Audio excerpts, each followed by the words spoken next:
Përshëndetje, në këtë video do të shikojmë se si një menaxher apo një staf me rolin e caktuar si mund të krijojë ndërtesa, kate për secilën ndërtesë dhe dhoma për secilin kat. Po të shkojmë tek dhomat, kemi ndërtesat, ku është ndërtesa kryesore, kati i parë, kati i dytë, kati i tretë. Kemi tipologjinë e dhomave, standard double, single, standard twin dhe superior double. Pastaj kemi dhe dhomat. Dhomat shumë për ndërtesën A, për katin e parë, për katin e dytë, për katin e tretë. Por le të krijojmë një godinë të re. Po marr parasysh apartamentet. Shembull kemi një hotel ku ka godina A është hotel dhe godina B apartament. Godinën A tashmë kemi gati, do krijojmë një godinë të re. Apartamente.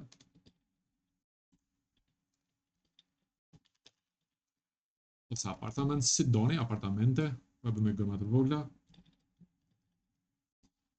Mund ta përshkruani apo diçka tjetër, po e krijojmë si ndërtesë. Tashmë kemi apartamentet dhe ndërtesën kryesore. Ndërtesa kryesore është e para dhe apartamentet është e dyta. Po të vim pak këtu tek recepsioni.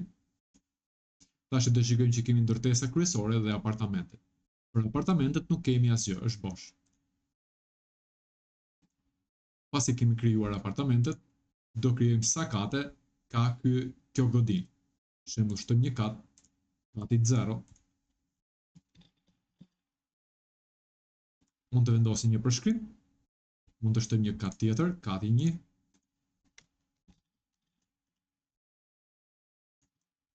Ok, do e lëm vetëm me 2 kate, por kjo është ideja. Kemi katin 0 dhe katin 1. Për secilin nga këto kate tani do krijojmë dhoma.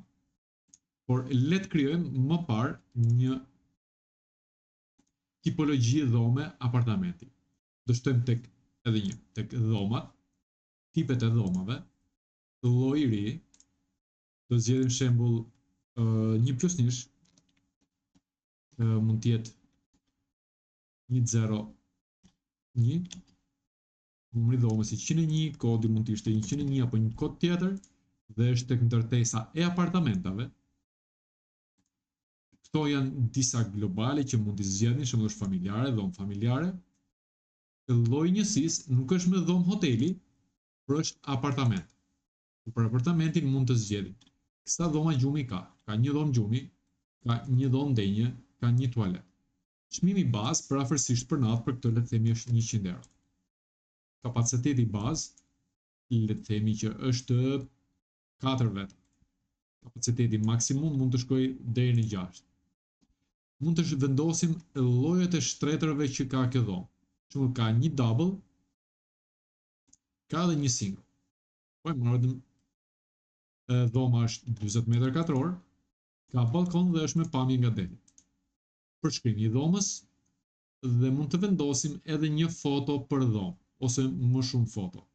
Fotot do ju duhen në momentin që do e lidhni me widgets. Widgets është diçka që mund ta hedhni në faqen tuaj. Por do ja shpjegoj më vonë. Nuk për vendosim foto, do e bëjmë më vonë. Atëherë e kemi krijuar si dhomë. Le ta ruajmë, e krijojmë dhomën. Tani e kemi si dhomë. Dhe kjo ishte gabimi jonë sepse po krijojmë një tipologji dhome dhe jo një dhomë. Atëherë, emri është 1+1. AP 1+1. Sepse është apartament 1+1. Dhe kodi është AP, mund të ishte 1. Apartament 1. Atëherë si gabimi im sepse krijova dhomë kur po krijoni një tipologji dhome. Vazhdojmë më poshtë. Ruajmë ndryshimet. Po ta shikojmë tani, e kemi 1+1. Bad requests, ta shikojmë. Dhe krijuam një bad request. Bad request e kemi këtu tek kodi, sepse kodi nuk mund të jetë në viz poshtë, por AP1 në këtë mënyrë. Le ta ruajmë. Tani po të vim, kemi një apartament 1+1. Përsëri tek dhomat, tani do shtojmë një dhomë për atë tipologji apartamenti. Do shtojmë shto dhomë, do zgjedhim ndërtesën apartamenteve, do zgjedhim katin 0, tipin e dhomës është apartament 1+1. Tani është numri i dhomës 101. Këtu përsëri kodi opsional 101. Kemi një, le të themi, një përshkrim opsional dhe kjo.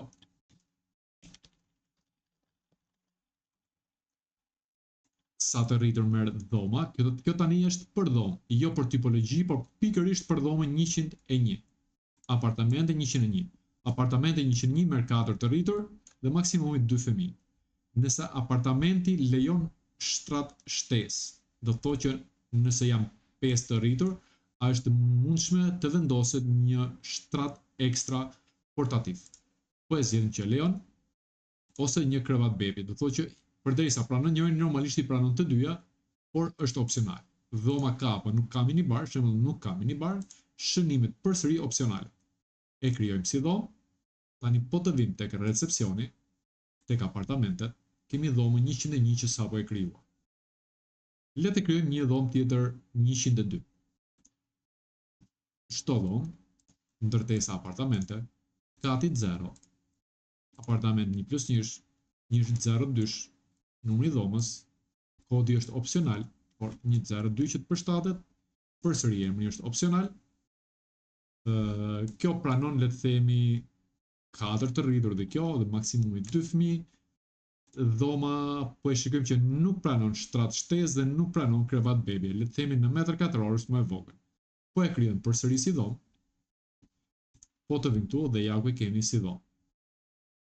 Po ta shikoni, kjo që pranon krevat shtresë dhe krevat bebi ka një dy shenja të vogla, jeshile dhe blu, do të thotë që pranon. Nëse do vinim këtu të bënim një rezervim dhe do donim të shtonim tek ekstrat, një krevat baby bed nuk do ta pranonte, edhe pse nuk është konfiguruar akoma, do të konfigurohet një të ardhmen, baby bed apo portable bed. Nëse do e tentonim, vetëm pak. Do e tentojmë më vonë kur ta kemi konfiguruar baby bed dhe portable bed. Por le të krijojmë një tipologji tjetër. Do vim përsëri tek dhomat, një tipologji ku apartamenti tashmë është 2+1. Kemi apartament 1+1, le të krijojmë një apartament 2+1. Apo 2+1. Këtu e kemi AP2, është tek apartamentet, si ndërtesë, është dhomë familjare, është apartament, mund të jetë një suite, mund të ishte një vilë, por në këtë rast është apartament. Ok, dhoma gjumi, ka 2 dhoma gjumi, ka një dhomë denje, ka 2 banjo, dhe çmimi bazë është 150 euro. Kapaciteti për këtë maksimum, le të themi që është 6, kapaciteti 6 bazë dhe maksimumi le të themi 8. Ose e ngjashme, to janë në varësi të kemi 2 shembull, kemi 2 krevat dopjo nga 2-4, kemi dhe sofat, kemi divanët apo koltukën apo çfarë do qofshin dhe shkon deri në 6. Tani këtu kemi 2 krevat dopjo, sofa bed, kemi një sofa bed, po e lejmë kaq. Metra katror këtu është 45. Ka balkon dhe është me pamje nga deti. Përshkrimi përsëri opsionale, e krijojmë si dhomë, jo si dhomë, por si room type, tip dhome. Pasi e kemi krijuar si tip dhome, mund të shkojmë përsëri te dhomat, çdo dhomë, zgjedhim ndërtesën apartamentet, zgjedhim përsëri katin 0, tipologjia e dhomës tashmë është 2+1, numri i dhomës është 103, sepse 101 i kemi të zënë, 103, sigur se e tham tani është për dhomë dhe jo për tipologji. Po dhe këtu e kemi pak a shumë 6, lejon një shtrat ekstra, lejon dhe krevat bebe, nuk ka minibar, max fëmijë 2, këtu janë gjëra opsionale një pjesë. Por normalisht kjo max të rritur duhet sepse na duhet për më vonë. Ky e dhomën, po të vim tani të dhomat, kemi dhe 103, po të shikojmë, apartament 1+1 që në 102, apartament 2+1 është 103. Dhe kështu vazhdojmë me katet e tjera me dhomat për t'i përditësuar. Dhe kaq e thjesht është për financat, për krijimin e dhomave dhe ndërtesave. Po të kthehemi në fillim fare, tek ndërtesat, nëse vim këtu e zhvendosim këtë sipër, Po të vim këtu do shikojmë që apartamentën tashmë është e para dhe ndërtesa e dyta. Në varësi të rendit që kemi përdorur tek ndërtesat, apartamente apo ndërtesa kryesore apo hoteli, në këtë mënyrë do shfaqen dhe në kalendar. Pra ndërtesa është tani ka kaluar në vendin e dytë.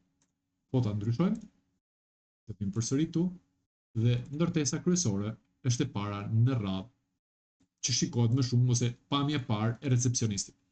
Mund të zhvendoset nga ndërtesa kryesore në apartamente dhe e kundërta. Mendoj kaq mjafton se si të krijojmë një ndërtesë, si të krijojmë një tip dhome dhe si të krijojmë një dhomë. Këto janë 3 gjërat kryesore. Ndërtesa, tipet e dhomave dhe dhoma për secilin tip. Shihemi në një video tjetër.